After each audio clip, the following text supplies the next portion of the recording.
I used to think procrastination meant I was lazy.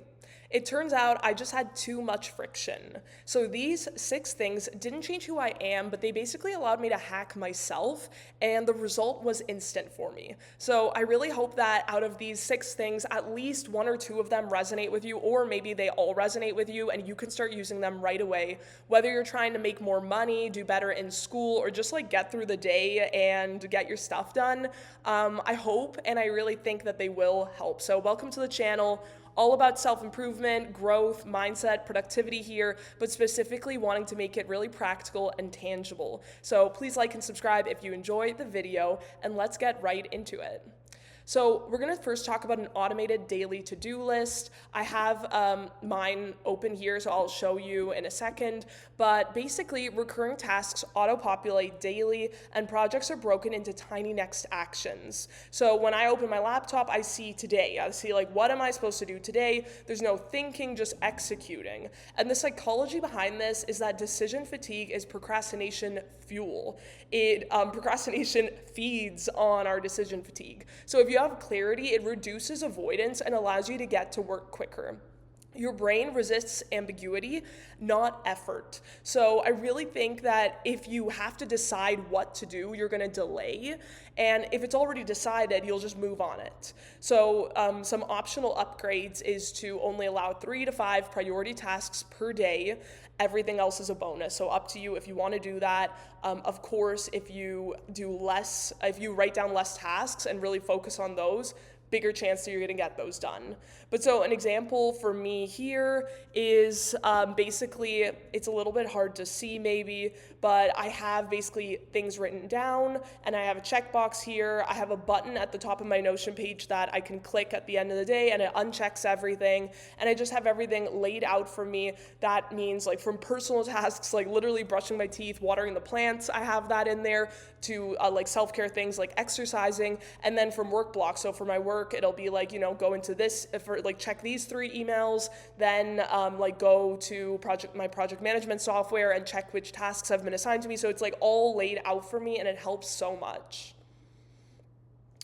Number 2 is a 10-minute daily scroll block with 0 guilt. So the rule is I got 10 minutes every day scheduled. And the reason that this works is because removing something entirely makes it more tempting, but scheduling it removes negotiation. So it becomes controlled indulgence, not avoidance. It's not becoming like this forbidden fruit. You still get to do it, but I mean, the dopamine is going to be less strong. Like when scrolling has a boundary, it does lose its power a little bit. Like it's going to be less enticing when you know you have to stop after 10 minutes. But when you plan distraction, it stops hijacking you. So it allows you to take agency over the scrolling, over the digital technology, and it's super helpful. So execution tip would be to turn on a timer immediately when you open, like say Instagram or TikTok or whatever it is, and make sure that your phone is out of reach for like most of the rest of the day, or at least when you're doing deep work, and don't do just 2 more minutes. Like you could use an app blocker like Opal, or I just use like the clock timer on my iPhone, and then once I'm at 10 minutes, I have to stop. Number 3 is my Nespresso ritual. This is not an ad for Nespresso. I kind of wish it was. I love Nespresso, but this is my productive comfort cue, and maybe you have a different one, but it's actually so powerful. So whenever you feel like not doing something, what I do is I make a coffee, I sit down, and I start. And it works for me because it's like a cue-based ritual. I love coffee, I love Nespresso, so it's like a comfort thing for me. So it's basically like it's kind of like my, if I don't want to do something, I'm like, at least, okay, I'll do it with my Nespresso, And it lowers that emotional resistance for me. So at my Nespresso machine, it isn't about the caffeine. It's like about signaling to my brain, we're about to focus. And it's also kind of like my little prize for doing the thing that I didn't want to do. Bonus is that like 0 calories, but it still feels indulgent, makes work feel like a choice, not a punishment.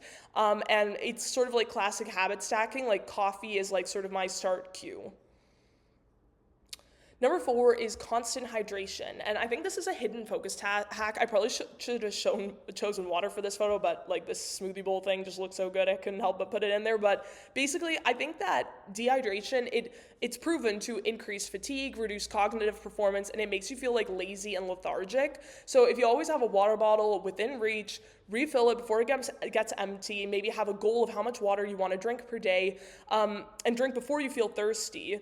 Like, I think it helps me because half the time when you think you're unmotivated, honestly, I think like in the past I've just been dehydrated, and it removes this subtle lethargic energy that really like just makes you move slower through life. So yeah, maybe this is like, I think, really an underrated one.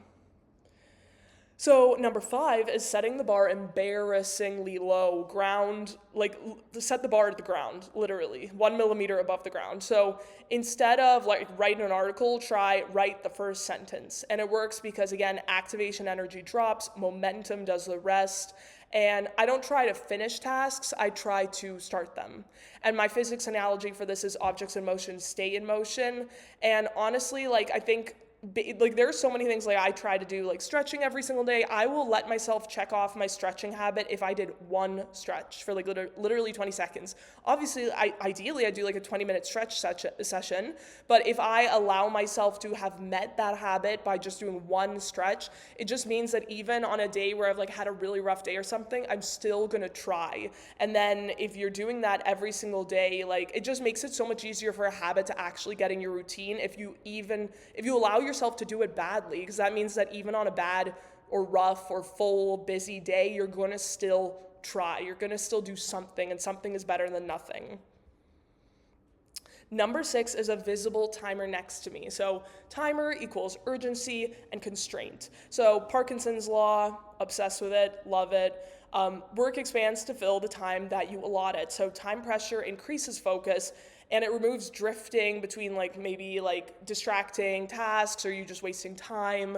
So like set a timer for like 25 to 45 minutes. I seriously think cut how much the task would usually take by 20%. Like literally, like if you think it's too early in the morning for me to do math right now, so I'm not actually going to give you real numbers, but basically, like if you think a task is going to take like 45 minutes, like give it like 20 minutes, like see what can you do in 20 minutes, and have that visible countdown beside you. It gives you a slight healthy bit of pressure. And when time is infinite, effort is optional, but if time is limited, effort becomes so automatic. So in conclusion, I think this is just all a mindset shift thing. Like, procrastination isn't a personality flaw, it's friction, and you need to remove enough friction and action will then feel automatic. And honestly, like, I feel like everybody's prone to procrastinating. If you want to beat it, you just have to be strategic and like hack yourself. So be that third party person and think about how can I make little shifts to make it a lot harder for me to procrastinate. So I want to reinforce that you don't need more motivation, you need fewer barriers. These systems work instantly because they don't rely on willpower, and they're all like cheap and easy. Like, yeah, make yourself a coffee, like grab some water, set a timer, and like if even one of these helps you, I honestly think and hope that your entire week will change. So hopefully something here helped. Please like and subscribe if you enjoyed, and otherwise have an awesome day.